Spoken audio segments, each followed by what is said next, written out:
कश्मीर की धरती पर आतंकवाद का सफाया करने में जो प्रभावी भूमिका का निर्वाह कर रहे हैं, ऐसे श्री नित्यानंद जी राय और यहां के प्रत्याशी श्री पवन कुमार यादव, श्री शिव कुबेर सिंह, श्री पवन मिश्र, श्रीमती लीना मिश्र और श्री संजीव सिंह और इस सभा में मौजूद मेरे सभी सम्मानित बहनों एवं भाइयों, शायद इस स्थान पर किसी सार्वजनिक सभा को संबोधित करने के लिए मैं पहली बार आया हूं ना,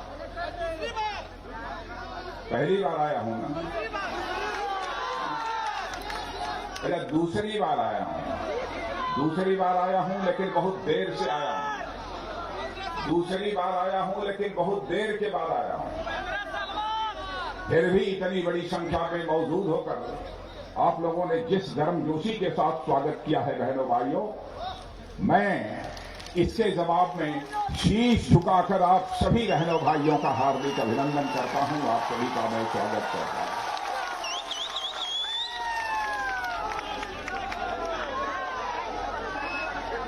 बहनों भाइयों, राजनीति में जब भी चुनाव का दौर आता है, सारी राजनीतिक पार्टियां और सारे राजनेता जनता के बीच जाते हैं और तरह तरह के वादे करते हैं, लुभावने वादे करते हैं। जनता उनके ऊपर भरोसा करती है, विश्वास करती है और उनकी पार्टी के पक्ष में जनता अपना मतदान कर देती है। लेकिन मैं समझता हूं, आजादी के 70 वर्ष जो गुजर गए, नेताओं ने इस देश की जनता के साथ जितने वादे किए, यदि आंशिक रूप से भी अपने वादों को पूरा कर दिया होता तो मैं समझता हूं आज हमारा भारत यह दुनिया का सबसे ताकतवर देश बन गया होता। मेरी यह दृढ़ मान्यता है, नेताओं की कथनी और करनी में कोई अंतर नहीं होना चाहिए बहनों भाइयों। चाहे कोई नेता हो, चाहे कोई अधिकारी हो, चाहे कोई व्यक्ति हो, भरोसा, विश्वास उसके जिंदगी की यह सबसे बड़ी पूंजी होती है।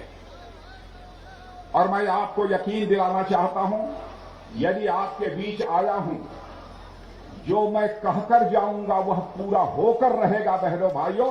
दुनिया की कोई ताकत हमको रोक नहीं सकती। मैं अपने नेता भारत के प्रधानमंत्री श्री नरेंद्र मोदी जी की तरफ भी आपका ध्यान आकर्षित करना चाहता हूं। चुनाव के दौरान अपने चुनावी घोषणा पत्र में उनके नेतृत्व में हम लोगों ने जो भी वादे किए थे, सारे वादों को अक्षरशः पूरा किया है मेरे बहने भाई।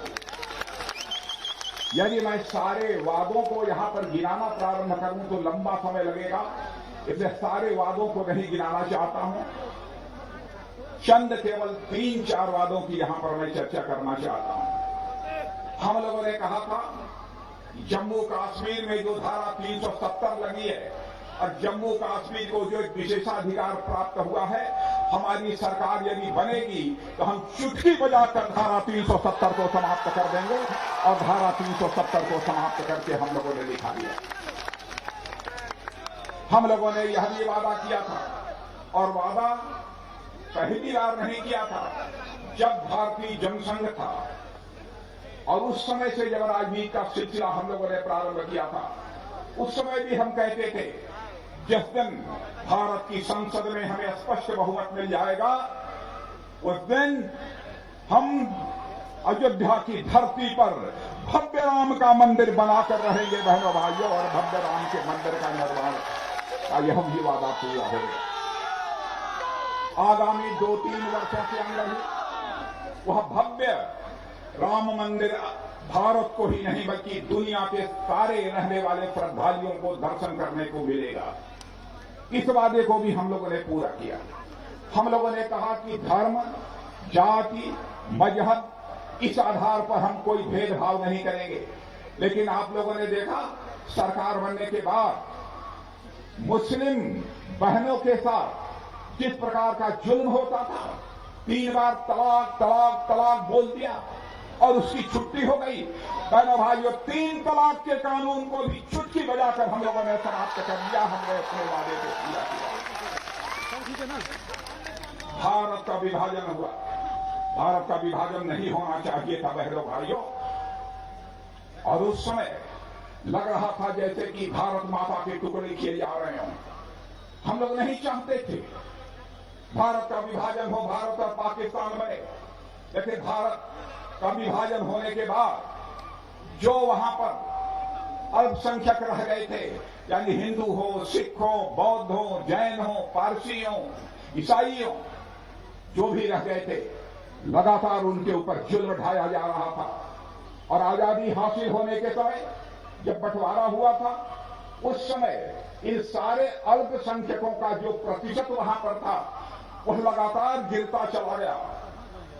इसे देखते हुए हमारी पार्टी ने यह संकल्प लिया था कि जिस दिन भारत की संसद में हमको स्पष्ट बहुमत मिल जाएगा, हम वहां से जो भी हमारे अल्पसंख्यक वहां के लोगों के द्वारा उत्पीड़न किए जाने के बाद भारत में आएंगे तो हम उन्हें भारत की नागरिकता देंगे बहनों भाइयों। और हम लोगों ने भारत की नागरिकता का भी कानून उन्हें पास किया।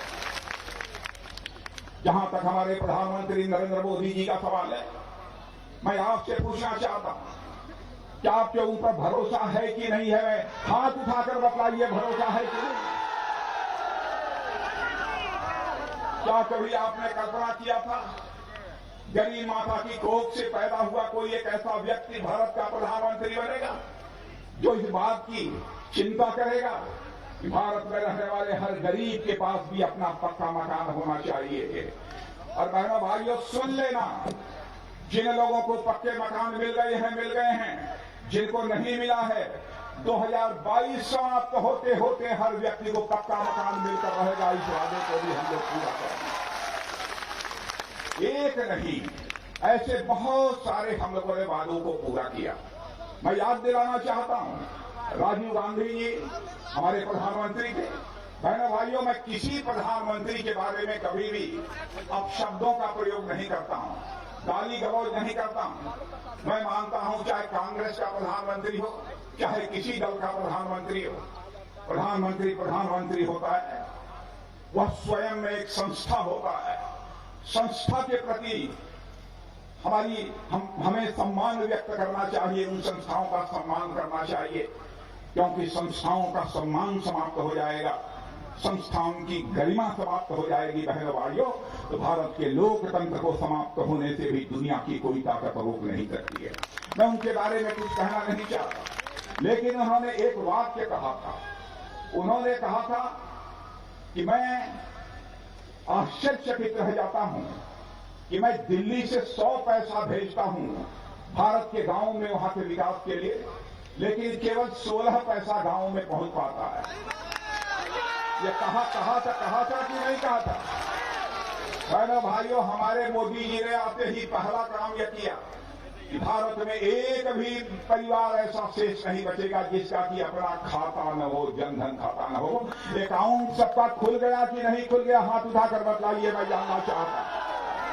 बहनों भाइयों, प्रधानमंत्री किसान सम्मान निधि में आजाद भारत में पहली बार ऐसा हुआ है, किसी प्रधानमंत्री ने दिल्ली की बैंक से पैसा भेजा हो और ये हर किसान के पास 6,000 रुपया भेजा है, तो 6,000 रुपया आपके बैंक के खाते में पहुंचा है। रहने वाले ये पहुंचा है कि नहीं पहुंचा है? यानी जो भी हमने कहा है पूरा किया है। हम इस सच्चाई को भी जानते हैं। और इस समय 2014 में सरकार बनी थी, पार्टी का मैं राष्ट्रीय अध्यक्ष था। हम और मोदी जी जब सार्वजनिक सभाओं को संबोधित करने के लिए साथ प्लेन में जाते थे तो तरह तरह के मुद्दों के बारे में चर्चा होती थी। उस समय मोदी जी ने एक वेदना व्यक्त की थी। उन्होंने कहा था कि राजनाथ जी, जब मैं देखता हूं कि बड़े लोग बीमार हो जाते हैं, लाखों रुपया खर्च करके अपना इलाज तो करा लेते हैं, लेकिन झोपड़ी में रहने वाला हमारा गरीब यदि बीमार हो जाता है तो 100-200 रुपए के अभाव में वह दम तोड़ देता है, अपना इलाज नहीं करा पाता। सरकार बनने के बाद एक आयुष्मान भारत की योजना लागू कर दी गई। हमारे श्री नित्यानंद जी राय, शायद जानकारी ठीक होगी, अब बिहार में भी शायद 25 लाख लोगों को आयुष्मान भारत योजना का लाभ मिल रहा है। सुन लेना मेरे बहनों भाइयों, जो भी आयुष्मान भारत योजना का लाभ लेना चाहते हैं, एक समय वह आएगा कि हम सबको आयुष्मान भारत योजना का लाभ पहुंचाएंगे, सबको आयुष्मान भारत योजना का लाभ पहुंचाएंगे। और इस योजना में 5 लाख रुपए तक का एक साल में मुफ्त इलाज होगा। यदि बीमारी ठीक नहीं हुई तो दूसरे साल भी 5 लाख रुपए में आपका मुफ्त इलाज होगा। कई योजनाएं, जो लोग मुंबई से, बेंगलोर से, हैदराबाद से कोरोना के दौरान यहां पर आए थे, उनके खाते में भी पैसा पहुंचाने का काम किया गया। मुफ्त में अनाज गरीबों तक पहुंचाने का काम हमारी सरकार ने किया। और मैं सचमुच बिहार की भारतीय जनता पार्टी और जनता दल यू की या गठबंधन की जो सरकार है, मैं इसके नेता श्री नीतीश कुमार जी को बधाई देना चाहता हूं, उप मुख्यमंत्री सुशील मोदी जी को बधाई देना चाहता हूं। बड़ा काम किया है। जो भी प्रवासी दूसरे शहरों से यहां पर आए हैं, उनके खाते में 1,000 रुपया पहुंचा दिया है और मुफ्त गल्ला भी उपलब्ध कराने का काम किया जा रहा है। छठ पूजा तक यह मुफ्त गल्ला उनके घरों में पहुंचाया जाएगा। यह सब सारी मुकम्मल व्यवस्था यहां पर की गई है। क्या कभी सोचा था? पहले लोग सोचते थे जो बड़े घर हैं, उन्हीं बड़े घरों में ही केवल महिलाएं गैस सिलेंडर से खाना बना सकती हैं। लेकिन बहनों भाइयों, अब इस देश में एक भी घर शेष नहीं बचेगा जहां पर की माताएं बहनें गैस सिलेंडर से खाना न बनाए। एक भी घर नहीं बचेगा। तो मैं आपसे जानना चाहता हूं, मेरी बात गलत हो तो ताली मत बजाइएगा, सही हो तो हाथ उठाकर ताली बजाइएगा। क्या यह सच नहीं? अभी नहीं, मीडिया के लोग भी देख रहे हैं। क्या हमने जो कहा था उसे हम लोगों ने पूरा किया है कि नहीं किया है, मैं इस जनता से नहीं जानता। इसलिए मैं आज आपसे कहने आया हूं, बहनों भाइयों, इस बिहार में भारतीय जनता पार्टी और जनता दल की यह जोड़ी जो है, यह कैसी जोड़ी है? जैसे क्रिकेट में सचिन और सहवाग की ओपनिंग जोड़ी थी, वैसे ही यहां बिहार की राजनीति में भारतीय जनता पार्टी और जनता दल की जोड़ी यह है कि नहीं है? यह जोड़ी चलने वाली है। मैं यहां पर चाहे नीतीश कुमार जी हों, चाहे सुशील मोदी हों, चाहे हमारे नित्यानंद जी राय हों, मैं इन लोगों की तारीफ करने नहीं आया हूं। लेकिन इस सच्चाई को आप स्वीकार करेंगे, इसके पहले की भी जो सरकार थी, लालटेन वाली सरकार, उस 15 साल तक उस लालटेन की सरकार के भी कामकाज को आपने देखा है। लालटेन वाली सरकार के भी कामकाज को आपने देखा है। मैं किसी का नाम नहीं लेना चाहता, मैं किसी के लिए अपशब्दों का भी प्रयोग नहीं करना चाहता, लेकिन 15 वर्षों में जो हमारी सरकार ने काम किया है बहनों भाइयों, उस सरकार के काम से कोई तुलना नहीं है हमारी सरकार के काम। मैं आपसे पूछना चाहता हूं, घर घर में बिजली पहुंची है कि नहीं? पहुंची है तो हाथ उठाकर बताइए। मैं आप लोगों से पूछना चाहता हूं, घर घर में बिजली पहुंची है कि नहीं पहुंची? और बहनों भाइयों, यदि कोई घर छूट गया होगा तो वादा करके जा रहा हूं, सरकार बनेगी, नीतीश भाई से मैं पूछूंगा, नीतीश भाई पता लगा लीजिए कि कहीं एक भी घर न बचा हो जहां पर कि बिजली का बल न चलता हो, ऐसा एक घर भी शेष नहीं रहेगा। मैं यह दावा नहीं करना चाहता कि उन्होंने सब कुछ कर डाला है, सब कुछ कर डाला है, यह मैं दावा नहीं करना चाहता। लेकिन इतनी बात मैं जरूर कह सकता हूं, हमारा नीतीश कुमार, हमारे मुख्यमंत्री, बिहार हो चाहे हिंदुस्तान का कोई कोना हो, मेरे बहनों भाइयों, उंगली उठाकर नहीं कह सकता कि नीतीश कुमार के दामन पर कोई भ्रष्टाचार की दाग लगी हुई हो, यह नहीं कह सकता।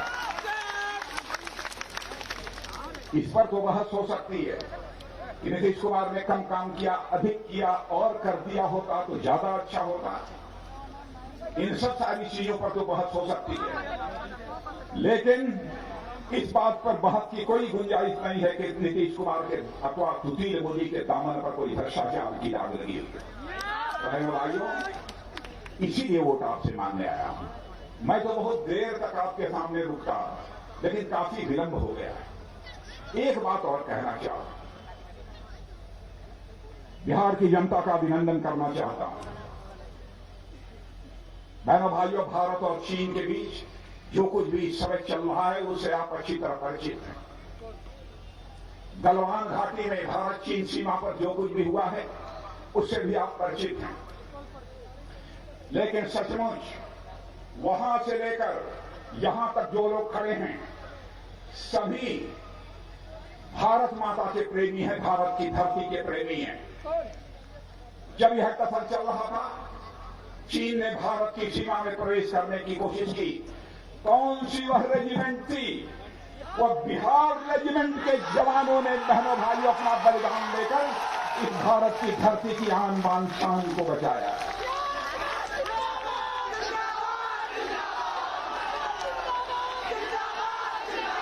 बहनों भाइयों, हमारे बिहार रेजिमेंट के जवानों ने अपना बलिदान दिया और मैं भारत का रक्षा मंत्री होने के नाते आप सबको यकीन दिलाकर जाना चाहता हूं बहनों भाइयों, अपने प्रधानमंत्री नरेंद्र भाई मोदी उनकी तरफ से यकीन दिलाकर जाना चाहता हूं बहनों भाइयों, चाहे कोई कुछ भी कह ले, अपनी भारत की 1 इंच भूमि को भी हम किसी भी सूरत में जाने नहीं देंगे। आपको भरोसा दे।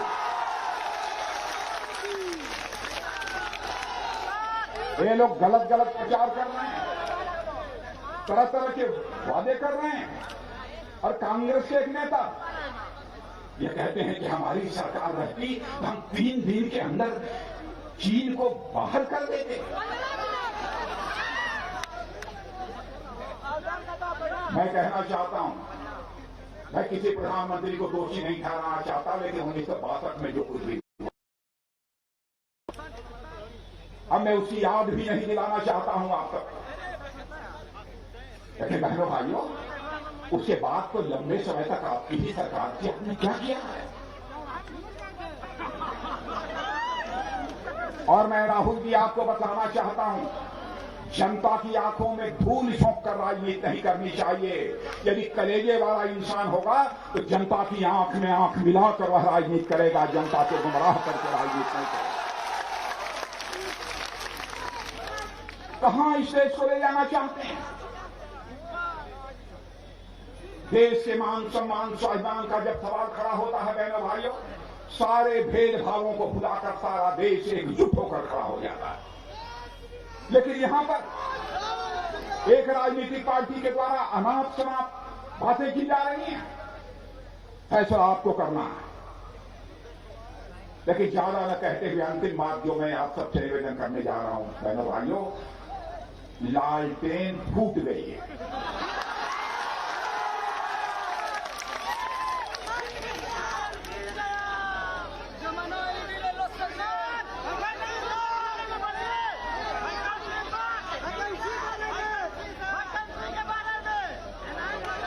लालटेन, फिर से सुनिए, लालटेन फूट गई है।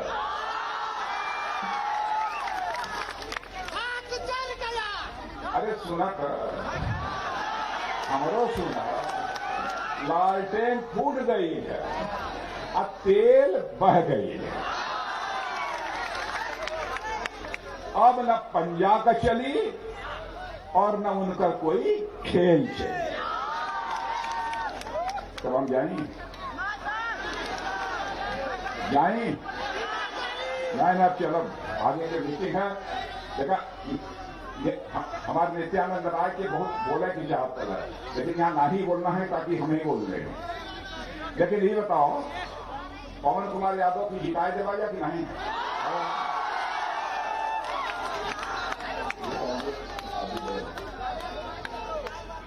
पक्का जिता देवा कि नहीं? देखा, हम अपने भोजपुरी में वादा कर लेके जाते हैं आप लोगों से। तो एक काम करिए पवन कुमार जी, जीतने के बाद कब्बों और में हमारे नित्यानंद राय जी भी हैं। हमार बहुत प्रिय हुआ नित्यानंद जी, एक बार 2 महीना में, 4 महीना में, 6 महीना में हमें जरूर एक बार यहां फिर से बुलाए दिया, ये भी कहा है।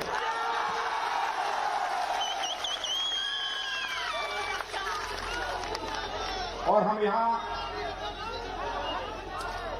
आवे के बाद इसलिए कहते रही, हम आई तो यहां माला फूल ऐसा मोटा सा हार पहन के अपन स्वागत करावे के नहीं आई। यदि हम आवे चाहत तो ये पवन कुमार यादव के जीतने के बाद एक बार शीश झुका के आपके प्रति आभार व्यक्त करे के यहां पर आवे चाहत। इन्हीं शब्दों के साथ आप सबको बहुत बहुत धन्यवाद। कमल का फूल, कमल का फूल।